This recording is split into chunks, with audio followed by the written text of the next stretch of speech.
अस्सलाम वालेकुम। आज मैं आपको एक मज़ेदार सी चिकन कढ़ाई बनाने की रेसिपी दूंगी। इसको बनाने के लिए एक पैन में हम घी गरम कर लेंगे और उसके ऊपर आप चिकन डाल देंगे। आपने जितना चिकन बनाना हो आप डाल दें, बोनलेस या फिर बोन वाले। इसको थोड़ा सा फ्राई करेंगे कि इसका कलर वाइट हो जाए।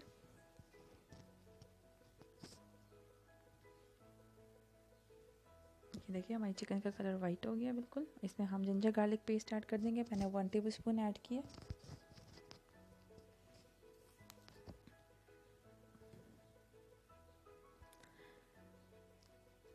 उसके बाद एक अलग से बर्तन में पानी गर्म करके आप टमाटर ऐड कर दें। आपने जितने भी यूज़ करने हो, 4 से 5 जितने भी आप यूज़ करना चाहो, लेकिन टमाटर के ऊपर आप कट लगाएंगे ताकि पील करने में आसानी हो।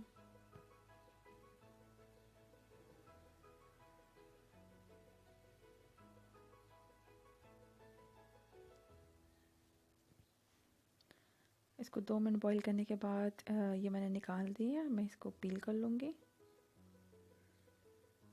ये पील होने के बाद इस तरह से हो गए। अब इनमें से मैं 4-5 टमाटर अपने चिकन में डाल दूँगी।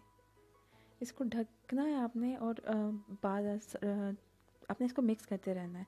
जब ये टूटना स्टार्ट हो जाए तो इसका मतलब है कि आपके टमाटर सॉफ्ट हो गए और बिल्कुल मिक्स हो जाएंगे। अभी ये आप देख रहे हैं सॉफ्ट नहीं हुए। मैं इसको पकाती रहूँगी और दोबारा से ढक के रख लूँगी। ये देखें ये बिल्कुल सॉफ्ट हो गए। अब टूटना स्टार्ट हो रहा है। मैं इसको तोड़ रही हूँ, ये टूट रहे हैं।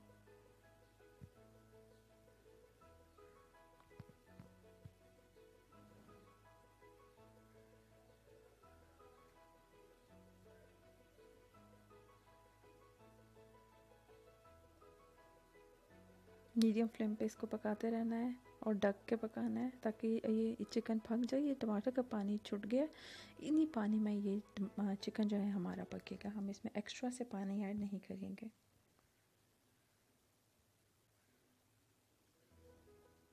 अब मैं इसमें ये मसाले ऐड कर रही हूँ। इसमें coriander powder, cumin seeds, black pepper, turmeric powder और सॉल्ट टू टेस्ट में ऐड कर रही हूँ।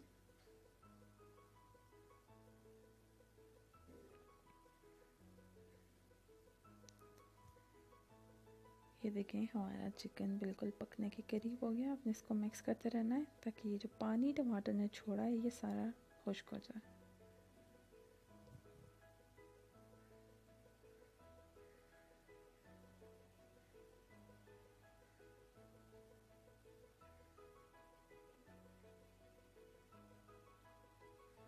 ग्रीन चिलीज ऐड कर दें। आपको जितनी पसंद हो आप उतनी ही ऐड कीजिएगा। ये देखिए हमारी चिकन कढ़ाई बिल्कुल तैयार है। अब हम इसको सर्व कर देंगे। सर्व करने के लिए बिल्कुल तैयार है। Thanks for watching.